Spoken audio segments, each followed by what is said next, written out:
I am Ben Doc Askins, the Psychedelic Science War storyteller, and this is the Anti-Hero's Journey podcast.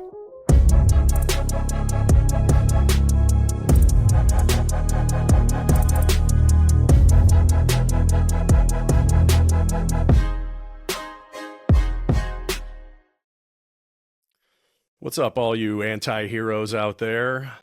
This is Doc Askins back with another Q5 podcast episode. I've got a special guest with me today. Heather R. King serves as a certified preparation and integration coach for Heroic Hearts Project and SCA integration coach. She possesses a unique blend of discipline and communication skills, enabling her to create a safe and supportive environment for clients, empowering them on their paths to recovery, growth, and a renewed sense of purpose. She served in the U.S. Air Force as a crew chief on B-1s and C-130s. She had multiple deployments to Diego Garcia, Guam, and Al Udeid in support of Operation Enduring Freedom and the global war on terrorism. After earning a M.P.S. in Strategic Public Relations from George Washington University, she went to work for a VA hospital in Tennessee. As a storyteller, Heather saw firsthand the gaps in services for veterans with PTSD. This ignited a passion to make a positive impact in the lives of fellow veterans. Heather has confronted and conquered her own battles with PTSD and alcoholism, ultimately achieving sobriety in 2016. In her journey towards healing, she sought out psychedelic therapy in 2020, and the transformative results inspired her to dedicate her efforts to providing support and resources to veterans looking to explore psychedelic medicines for spiritual and emotional growth. Heather, it's an honor having you on the podcast here. Thank you so much for having me. So we're going to get rolling here. We ask 5 questions on the Q5 podcast that I like to use for preparation for ketamine-assisted therapy sessions in my clinic. We're not doing any sort of ketamine assistance on this particular podcast, but we're just going to have the conversation like the MAPS value like to say, we are the medicine. So we're going to be the medicine here today. The first question I like to ask everybody is, what's your story? Oh my gosh. It never gets easier getting asked that question. What's your story? Because there's multiple stories. There's who I was as a child and in this quest for identity, where that led me. Then there's who I was in the military when my identity was pretty much, told like this is who you are now. And kind of the back and forth of not conforming and fitting into that identity and still searching for identity, and then getting out and and wandering around life, still searching for who I am. So that question, it's always so interesting because there's so many stories. I guess I don't feel like my story is anything unique or anything that people haven't heard before. I came from a single parent home, and it's interesting, my father was not in my life at all. Didn't want to be. Both my parents were stationed at Fort Campbell, and when my mom got pregnant, he bounced and got stationed somewhere else. And my mom was raising me and my brother, who were 10 years apart. And she did her damnedest. She was a survivor, and that's what she did. And that's what she taught us to do. And, I learned how to survive, and I was really good at surviving, and everything in my life, became a story of survival. My time in the military was a story of survival, and just getting through being on the flight line with men who some respected me, some I was friends with, and then the ones that didn't, God, I mean, they didn't. And then dealing with, all the things that happen to women. That's not unique. It happened to me too, and it happened on more than one occasion. And I think the unique part of that story, which is really what has what kind of sent me into a tailspin for years, was when it was reported. I had a female first sergeant, and I'm not even the one that brought it to her attention. It was another male NCO who was there, and she pulled me. We were deployed, and so she pulled me into her little hut tent and said, "Hey, don't be the one to rock the boat, Heather. Um, this is what happens. This is what happens when you drink with the guys. This is what happens when you're one of the only women and you think that you can, be one of the guys. Like, this is what happens. And, don't rock the boat. We've worked so hard to get here." And I internalized all of that. I was very early 20s. I don't even think I was 21. Well, I might have been. Yeah, I think I might have been 21. Um, and it just rocked me, and it stuck with me, and I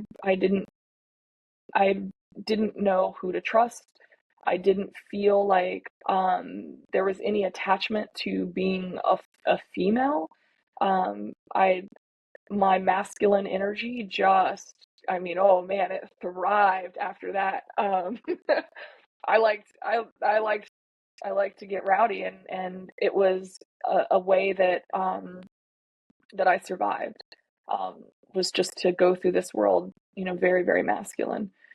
Um, it got to the point where, my commander at the time had said, "Look, we've done everything we can to protect you.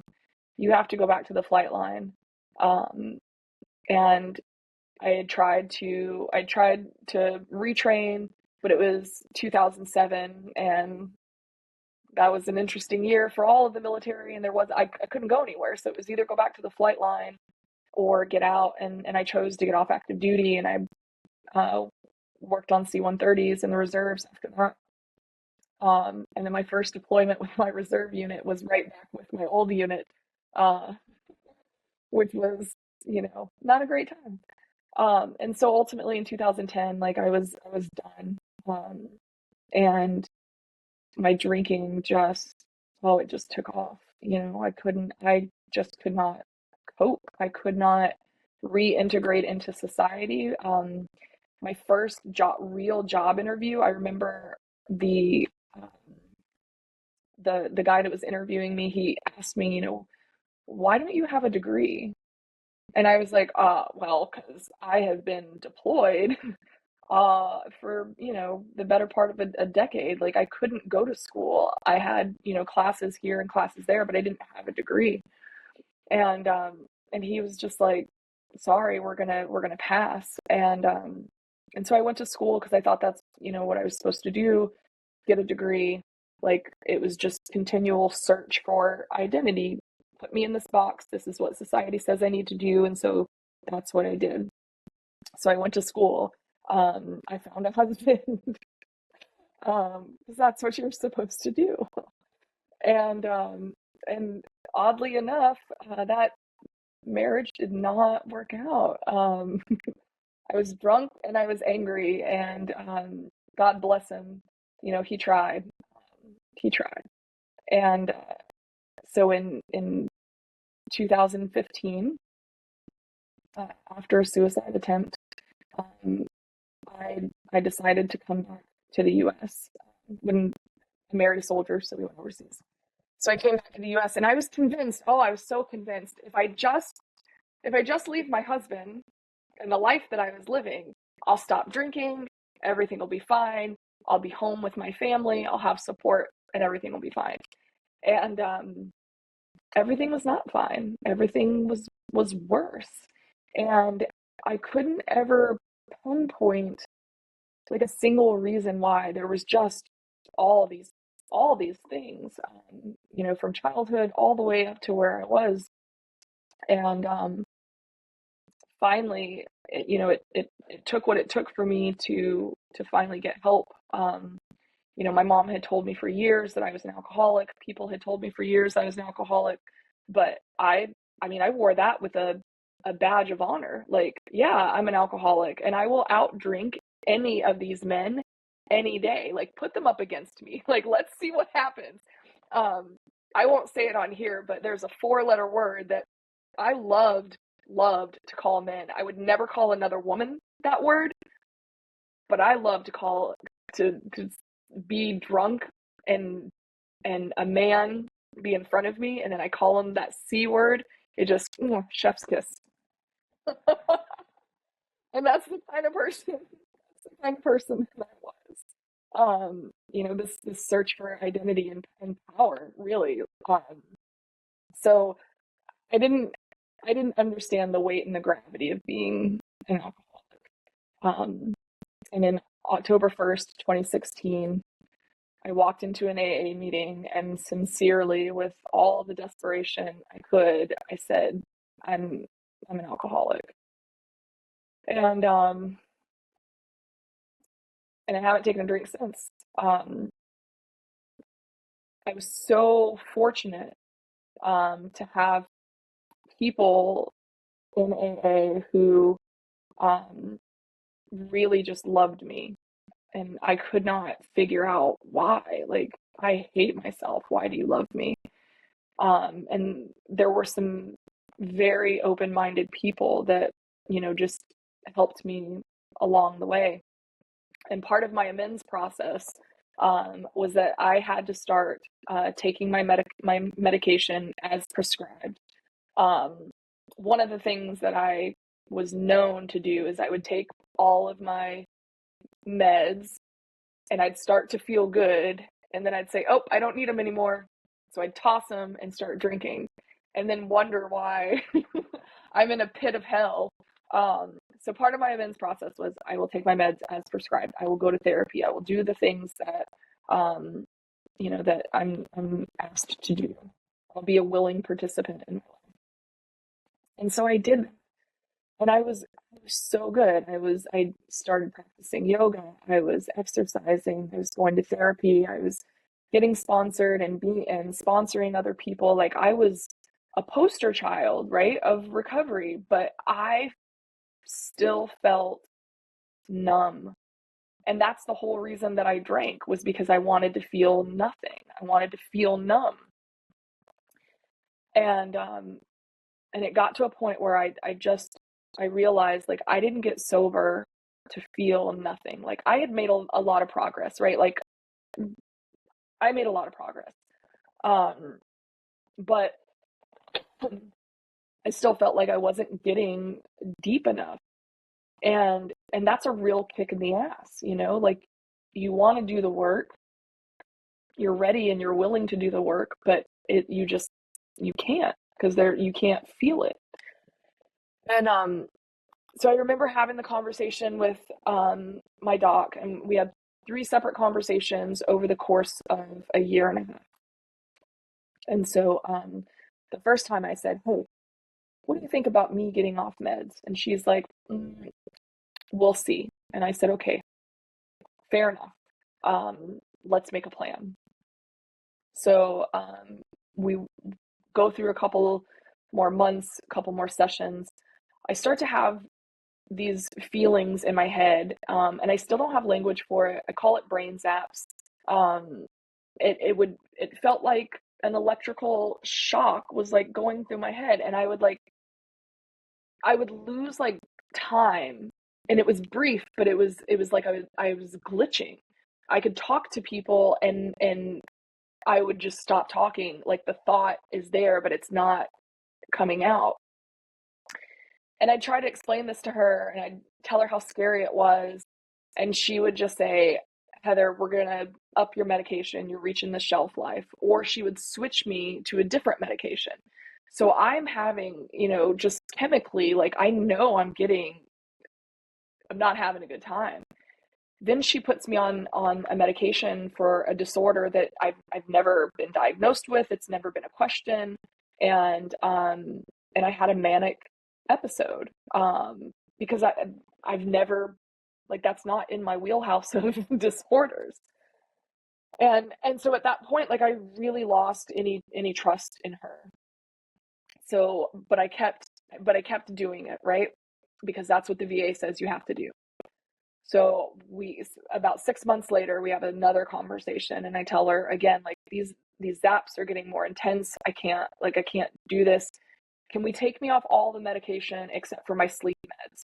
I think if we can get my sleep under control, maybe everything else will kind of like taper off. Like, if I'm sleeping, I'm not going to be anxious. If I'm having, restful sleep and my nightmares and terrors like aren't there, then I won't wake up anxious. Like, and I'll have a chance to like really work.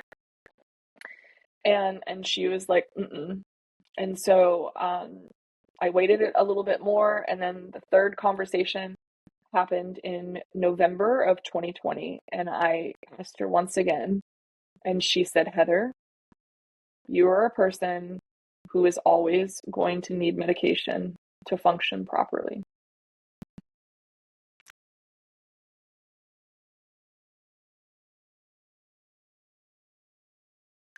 And that felt like a death sentence.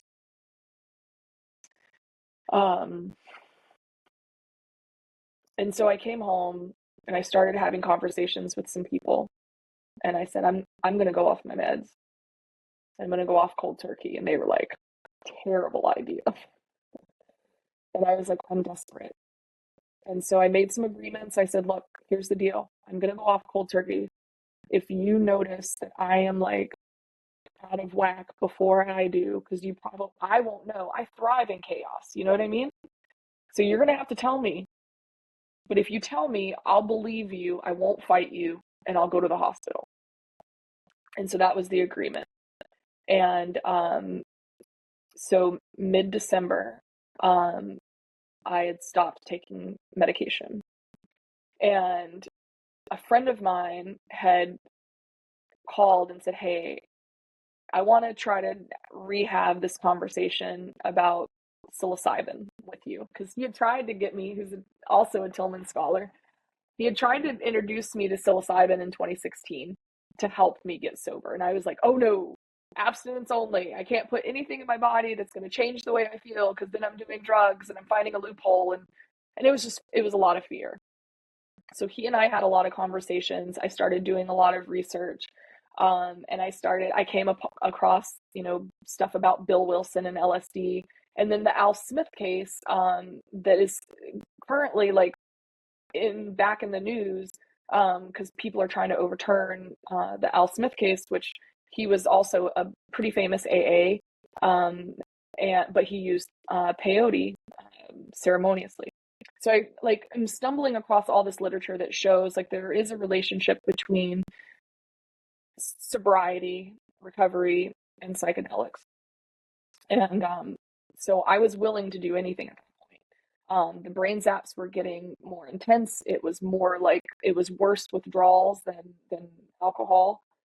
And microdosing didn't do anything for me at all. And I think looking back, like we all agree, it's because I still had so much medication still in my head. And New Year's Eve, I took 4.5 grams of mushrooms.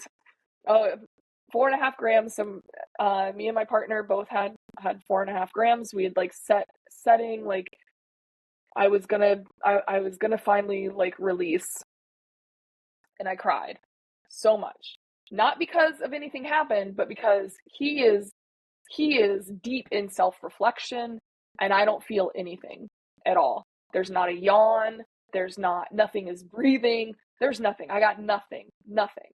And I'm like texting people, and I'm like, what's wrong with me? I'm like, I'm really broken. The VA broke me. I'm going to be like this for the rest of my life.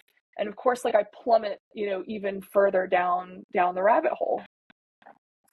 And then fast forward to a couple of months later, it's my birthday. I go to Denver, and 2 friends of mine who cared for me so deeply,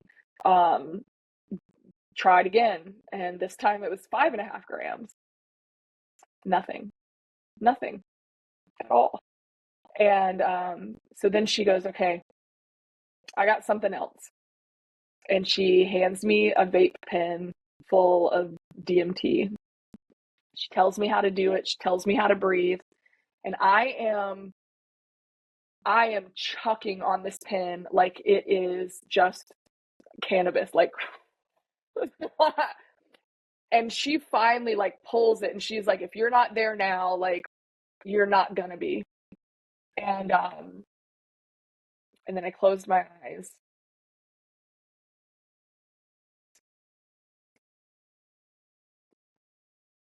And I didn't see anything, but I felt love. Like love that I didn't think I had ever felt in my life, like I wasn't capable of, like, oh my God, is this what being a human like really feels like? Like you can feel this. And it was like I had felt my heart for the first time and I could feel that it had been broken. Um and then there was this whisper that said,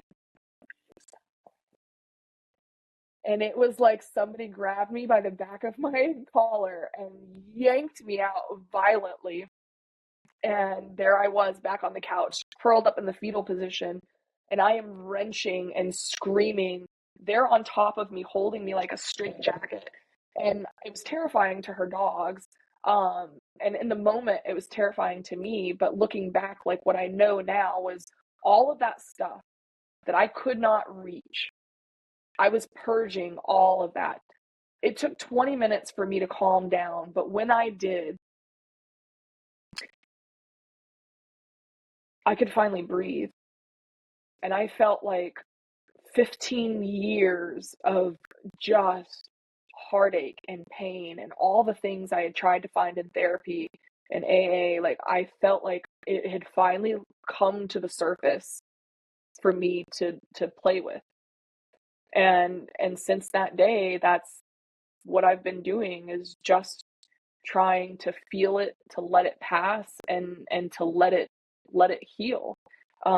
So since 2020, I've just been on that journey, and my story now is like I'm writing it every day. Um, yeah, that's my story. God, what a story. I feel like it's such an honor just to hear it. I don't even want to like say anything to like mishandle it in any way. It's so beautiful and you told it so well. Wow. You are so much more than a survivor. You're so brave.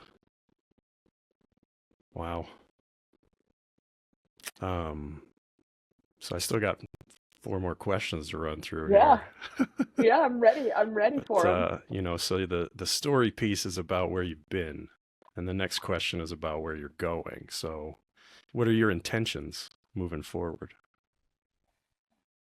My intentions have, I think, for the first time in my life, are so clear and so simple. Um, I just want to show up authentically. Um, and in doing that, it allows me to truly be of service to other people. You know, in we all, whatever branch of service we served in, we all have our core values, right? And integrity is in all of them. But I don't think in, integrity and service are in all of them. But I don't think I ever understood what either one of those words really meant, especially because there's so many things in the military where like we have this idea of service, but we're voluntold to do everything. You've got mandatory like community service projects and stuff like that. So like, are you really being of service? And I didn't, it's so ironic that that's our core value, but what we do isn't really service. Um, and so my life today, my intentions are to really to be of service to people. Where are you serving currently? Um, everywhere. Um, so I currently coach for Heroic Hearts Project, and that's that's such a wild and fun ride to be able to be a safe space for people and help prepare them for, for this work. And to be able to hold them when they come out and they're home and they're like having to reintegrate, and they've had either these, completely blissful experiences, or they've had really challenging ones, and they've got all of the emotions that come with that. Like being being able to be there for somebody, like it's the biggest honor I've ever had. And then in my business, we only have ketamine in Tennessee, and they don't do a lot of prep and integration around ketamine, because why? Um, and so I try to be a resource for ketamine clinics if they have somebody. I try to be there and just let people know, like, you don't have to go through this alone. Like, you have to sit in the medicine yourself, but like, you don't have to be alone. Yeah, give me a quick rundown on the Heroic Hearts Project. Man, oh, I don't know that I can do that quickly. I mean, I really don't. Like, it's so amazing. The bottom line is Heroic Hearts Project helps connect veterans to retreats in Mexico and Peru. They mainly work with ayahuasca, and then they also have a partnership with the Hope Project, which is run by a fantastic, amazing woman. And so if a veteran goes to a retreat with Heroic Hearts Project, Hope Project is there to hold space for the spouse. And so there's like this family container that gets created, so that people can heal, people can heal together. And I'm so partial. Like, Jesse Gould, if you haven't met him, like, he's a hoot, and he's just got a heart of gold. Um, he's just a really heart-centered guy that he just wants to help as many people find, their own inner healer, so that they can go through the world, as they're meant to be. Yeah, it's good stuff, man. I love it. Yeah, you'll have to connect me with Jesse. I think he sounds I'd like an love awesome to. guy. Yeah. Oh, he wears fun shirts too. Oh yeah, we veterans, we love our shirts, don't we? Yeah, we do. I feel like I kind of already asked you the fourth question third, which was the fourth question is, what are you creating? And you're kind of serving in these, both in your business and then with the Heroic Hearts Project doing this integration work. Do you feel like there are other things that you're creating that you'd like to talk about? Yeah, in those spaces, one of the things that I really want, that I'm trying to create with other people, is I want veterans who come from marginalized communities to be in this space. But there's a lot of barriers. There's cultural barriers, um, and I really just want to stand here and say, like, we're creating spaces for you. Like, it's safe, and I want to be, um, I don't know. I want to help, like, bridge those gaps. There's a lot of knowledge that people don't know about. We can talk about how great psychedelics are, but in some communities, like, they're not that great, and they were used, in queer communities. LSD was used in conversion therapy. Like, I mean, not a lot of people are going to necessarily be knocking on the door to go do something that was used in their community as a tool of control. And then you look at the impact of the war on drugs on Black and brown communities, and to be able to tell somebody, yeah, it's safe. You can go to Austin, Texas, or you can go to Peru or Mexico, and you can go take this medicine, and you're not going to go to jail. You're not going to lose your job. Like, that's terrifying. And so I really just want to continue creating spaces where we're having those conversations, and bringing that to the forefront, not in a divisive way, not in a way that says like it's us and them or anything like that, but to really and truly be inclusive, we have to understand the barriers that keep these communities away. Yeah, that's so much insight in such a short period of time you're dropping there. Wow. Let me ask you the third question, fourth then. What are you grateful for? I'm grateful for gratitude. Like, I was such an ungrateful little shit. Like, I didn't know how to be grateful. I didn't feel like I had anything to be grateful for. And now I'm just grateful that I can feel gratitude. And I have so many instances where I am so overwhelmed with joy and gratitude. Like, I'm I'm alive and I live a good life, and it's a life that I swear I don't think I deserve. And I don't know why I get to do this work um on me, not this work in the world, but why do I get to see these parts of me that are broken and fix them? But I'm so grateful.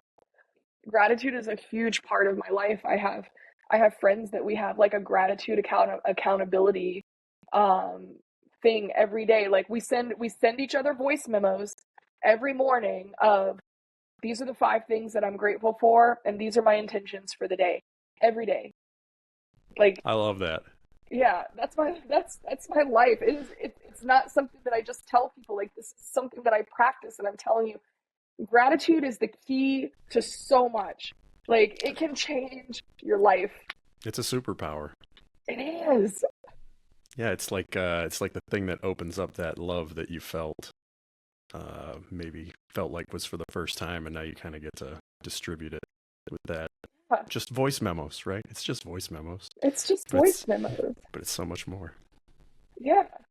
Like, I have the ability, like, technology sucks sometimes, but in my hand, I have an astronaut on a dinosaur, but in my hand, I have a device that I can communicate to a friend who's in Boston in real time, and I can hear his voice and he can hear my voice, and we can like talk about how much, I'm even if it's a bad day, like, I'm grateful that it's shitty outside, but I'm awake enough to be able to say that. Yeah, I have a supercomputer in my pocket, and the only real question is, will I use it for good or for awesome? I like that. All right, we're coming around to the fifth and final question. Who Oh, are you really? I don't know. I feel like this and the first question go hand in hand. And when I saw the questions, like, that's really what I was thinking is like it's almost the same question, but not. Um, I there's versions of there's versions of me, right? Like, there's, my ex-husband will he has a version of me, and that version is correct. Like, in his mind and in that period of time, like, his version of me is absolutely correct. My kids have a version of me, and everybody who's met me has a version of me, and those things are true, and that is who I am, who I've been, who I can be. Um, and so I think about this question a lot because there's this idea of, I was always taught that um, I'm not I'm not who I think I am. I'm not who I say I am. I am what I do. And um and that's been really powerful for me because if you ask me who I think I am, I'll tell you, and it's probably not that positive. Like so many people, I have imposter syndrome, and I struggle to wonder, like, am I a good enough mom? Am I a good enough daughter? Am I a good enough friend? Am I a good enough coach? Am I good enough? All the things, right? But despite what I think about myself and what I feel about myself sometimes, the thing that I do continuously is I show up and I'm honest. Like, you know what you're going to get with me. If I'm having a bad day, I'll tell you. I won't hold you hostage, right? Like, I won't like try to make anything consume you, but I'm honest. If I'm having a good time, I'll tell you. And I think I guess that's who I am. I'm the person who shows up authentically. Um, and that's what I do. And if I can't be authentic, I'll tell you. I'll tell you, this is like, you're not getting all of me. Most of the time, though, I won't even show up. Like, if I feel like it's a question of whether or not I can be me or not, like, I've had to not be me for so long that I'm not going to show up any other way. This is the way. Yeah, this is, oh God, such a good show, right? Such a good show. So many life lessons. So many life lessons. Star Wars, man, they knew it. They knew all of the things. Like, they knew all the things. Sorry. Okay. It's brilliant. All right. It's brilliant. Well, that's the 5 questions, Heather King. Are there any final thoughts that you'd like to share with us? Man, final thoughts. Yeah. Yeah. I mean,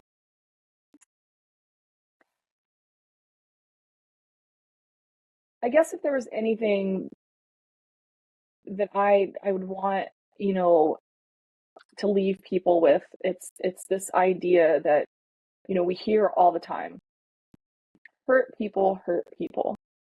And it's so true, right? And it's more than a cliche. It's really, when you can understand that, it's really a good place to start with compassion.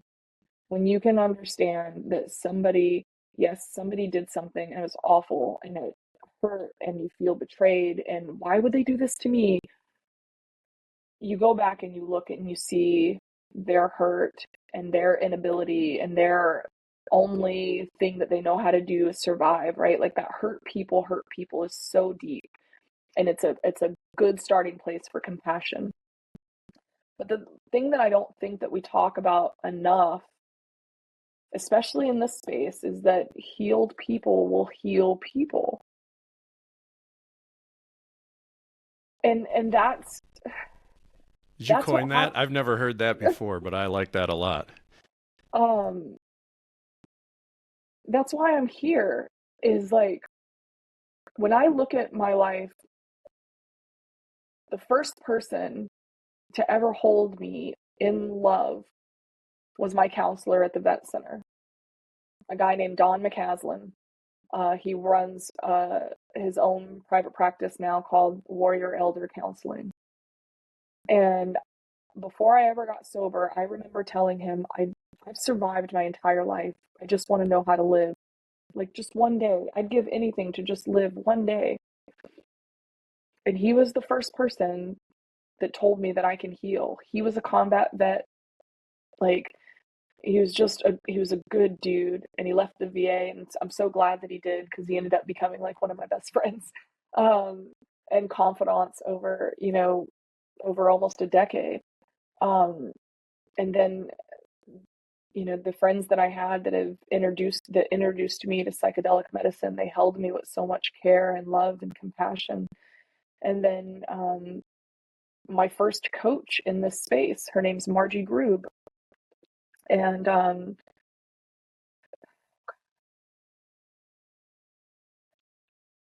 she's done so much work. And because of all the work that she's done, she was able to help me do my work. And she held me with zero judgment and lots of love and so much compassion. So all these people that are out there doing the work, they've made it to where I do the work for me, and now I get to hold that space for other people to do their work. And that is more powerful than hurting people. And that's why it's so important. That's why prep and integration is so important, right? Like, if you want to really get the best out of this experience, you have to do the work, and the work continues for a lifetime, but you're gonna help people along the way, whether you choose to like work in psychedelics or not. Like, just the fact that you are healing yourself you're going to heal people around you. That was one of the first things that I learned in AA, and I didn't believe it. I thought I had done so much damage with my kids and my family. And today, like, my son was in a terrible motorcycle accident in December, and I had to move from Tennessee to Georgia to take care of him. He was 22 years old, in the hospital for 2 weeks, blood transfusion, hardware in all of his body, couldn't walk. And he wanted me there. And he trusted me, and he let me see him go through all of the things that a 22-year-old kid goes through when their whole entire life is upended. And I could have never imagined our relationship would be what it is today. I mean, we've always been close, but I wasn't there for a lot of things emotionally that I should have been, and I taught him how to survive. And now he's learning how to live because I learned how to live. Like, the ripple effects are so powerful, and that's the balance, man. Like, we really can change the world. And, like, I don't mean that like this hippie sense of the world, like Michael Jackson and Friends, we are the world, but in those ripple effects, man, like, you'll just want to stop doing harm to other people.